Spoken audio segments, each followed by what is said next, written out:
Forgive my lack of physical appearance, as this episode has been filmed during a renovation of sound and stage. And before any of you bring it up in the comments, I do recognize this is a total ripoff. However, I thought it would be a humorous gesture. Completely random, yes, but funny nonetheless.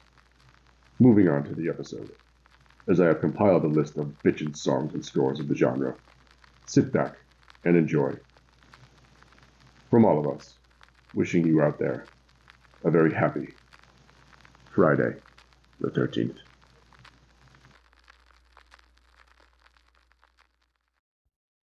They're coming to get you, Barbara.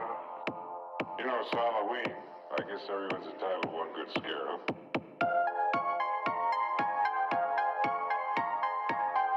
What an excellent day for an exorcism. She just goes a little mad sometimes. We all go a little mad sometimes.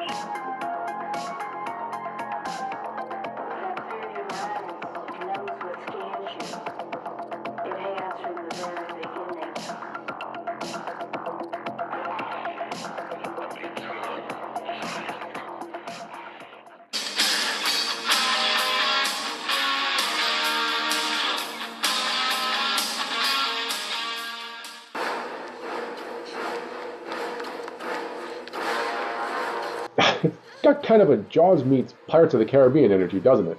And I have to say, the fisherman gives Michael and Jason a run for their money when it comes to power walks. In fact, I think that's a mark of a good horror villain. You know how they say, can you walk the walk? I say, can you walk and stalk?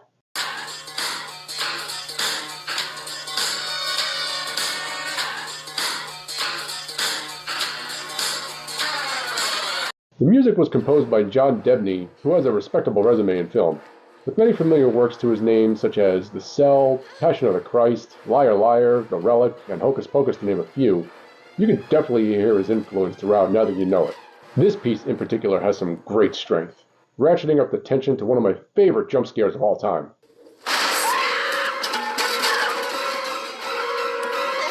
And I have to say that even though Jennifer Love Hewitt gets top billing here, I've always felt that Sarah Michelle Gellar was the main star.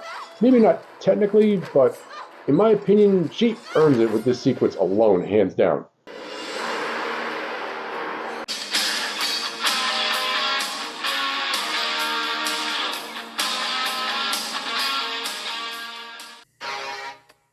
This is a one-of-a-kind film with a one-of-a-kind score. It's exactly what you'd expect an 80s horror circus to sound like. The Kyoto brothers knew exactly what kind of movie they were making, and I can't thank them enough. It's nonsense fun that I'll never understand anyone's distaste for. How can you not enjoy this movie? And can someone tell me how there hasn't been an amusement park theme for this yet? I'd be there in a second. While the Dickies title track is the credit single for the film, I have to give my vote to March of the Killer Clowns for best song. It's the perfect riff to attract us all to see what's going on here, shaking our heads, laughing and mocking this ridiculousness, right up until the moment they cotton candy your ass.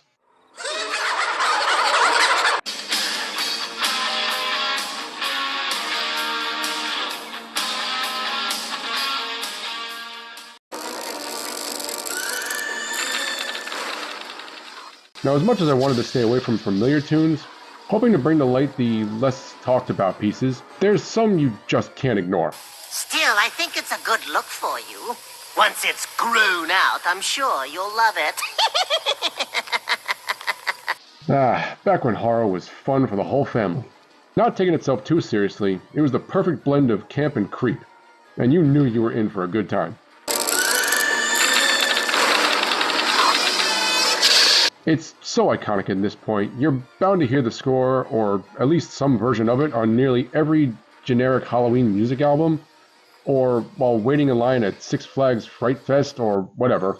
It's just that I can't put it any other way than to call it fun. These days, I think it's all the more important to learn to just have some horrific fun again. Why don't we just take this moment to remember what it was like to simply enjoy the scares.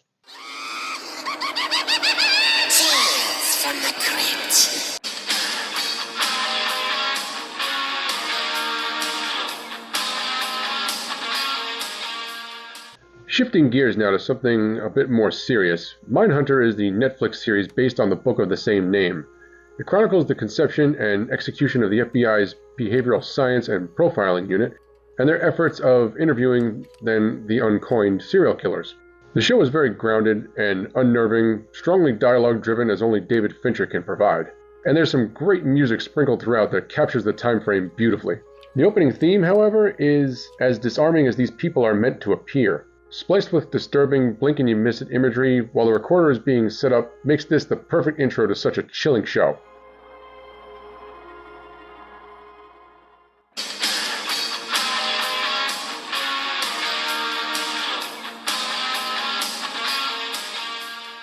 Now this is one everyone should be familiar with.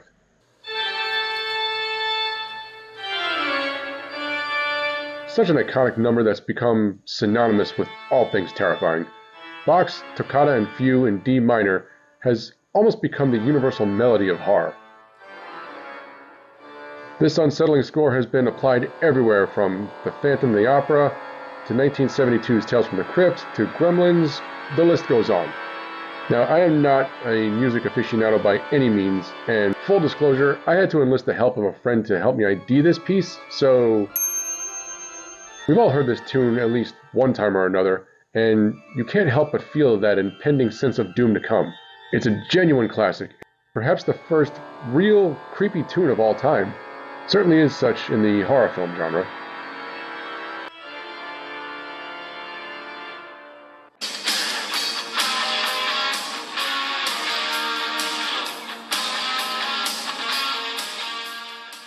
Now, few people have had the privilege of writing the title track for a horror film, and one of the best comes from Tuesday Night with Running From Your Nightmare.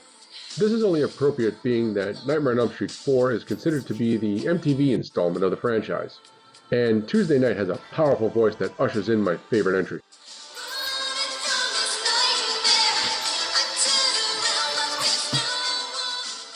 It's haunting, seductive, and dripping with that 80s vibe we all know and love. If you get a chance, look up Tuesday Night's works. I'll drop a link in the description if you haven't heard her yet.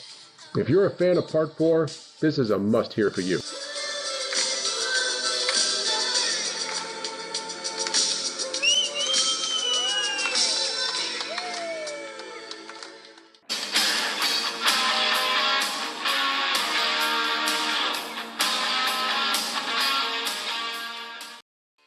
Another example of an A-list band coming on board to put together a title track for a horror film. This was a really big thing back then, I think. In fact, many bands made their names by attaching themselves to these movies. I mean, a lot of B-list bands and groups had made their names, or at least their one-hit wonders, attaching themselves to many horror franchises. And for many of them, that's what put them on the map. The Ramones, however, didn't need this help. Their title track comes as a sudden break from the nail-biting narrative we've been rolling with for the past hour and a half, giving the all clear to anyone watching.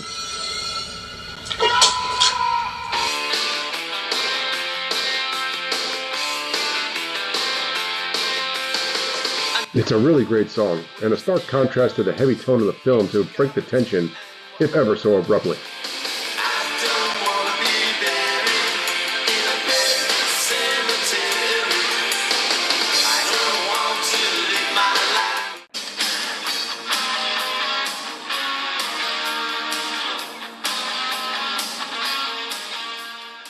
The opening theme to Child's Play 3 has to be one of the most underrated on this list. At least it's not one I hear complimented enough. It may be too obscure to anyone who isn't a fan of these films, but if you've heard it, you know how it feels. Coming out right in the meaty part of the MTV era, this music, as well as the film itself, has a ton of personality. It lets you know exactly what kind of setting we're about to be dropped in, with a hard military snare to punctuate the ruthless mayhem to come.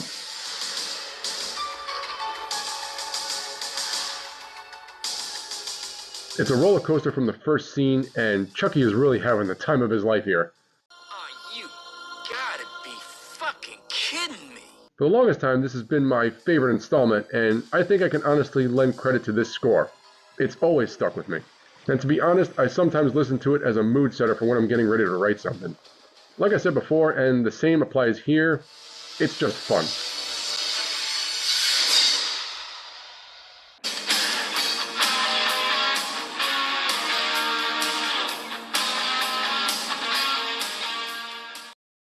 This has to be one of the more iconic examples of horror music. The original Amityville Horror is a classic that I've made mention of in the previous episode of 13 on the 13th. Link to that in the description below. The ghostly choir almost comes off as the voices of those who are trapped within the walls of the house. It's dripping with emotion and unease, just subtle enough to creep beside you unnoticed. It's the perfect setting for your next haunted house display. Bonus round! Now, I need a second opinion here. Is it just me, or does the score sound very similar to that of the score for Pet Sematary?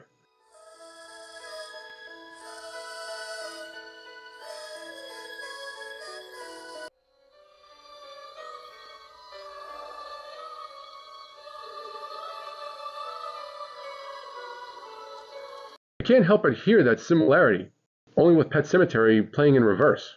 Let me know in the comments below if you can hear it too.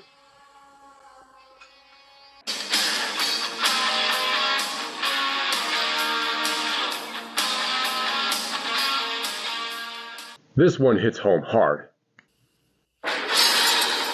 Miss me.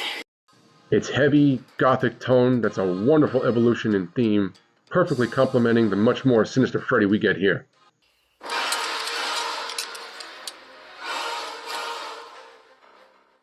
And I have to deviate for a minute to say, this is such a great development and story that Wes Craven created here. As we all know, this isn't Freddy as we've come to know him, this is evil incarnate.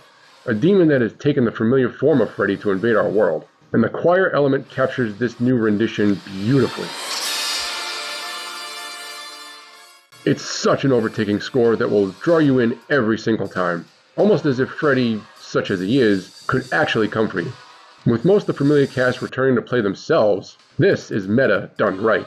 Personally, I don't look at New Nightmare as the 7th installment. I see it as a film all on its own. What do you think?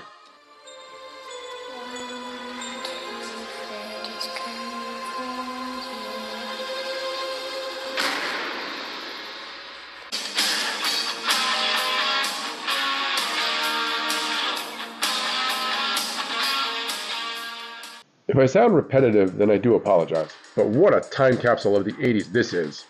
Return of the Living Dead 1 and 2, what a ride these films must have been to make. You watch the behind the scenes and you can tell just how much fun everyone was having. The word is coming up a lot here. Fun. Horror was always meant to be just that. And I feel like the fun horror movies are few and far between nowadays. Or maybe my grumpy ass is so stuck in this time frame, I can't see past it. But I'm going off on a rant here. I was lucky enough to find a copy of the soundtrack, which at the time I was told was a tough one to come by, but I'm sure you could find it easy enough today online. And if you're wondering, yes, it is most definitely worth the effort. It's a great take-me-back feeling every time I hear these songs, and really, I love these films a bit more with each viewing, especially with that opening theme.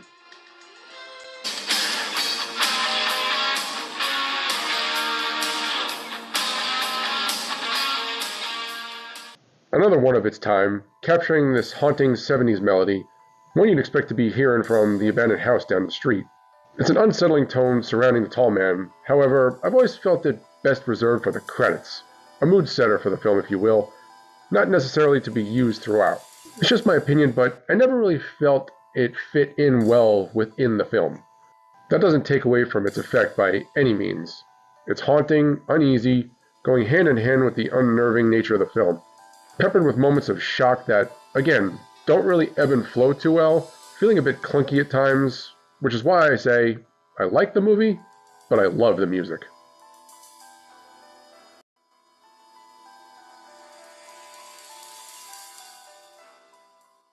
So there you have it. Those are 13 of my horrifically favorite tunes of the genre. There are many more, of course, but 13 is a limiting number, so if I've missed some of your favorites, please let me know in the comments below.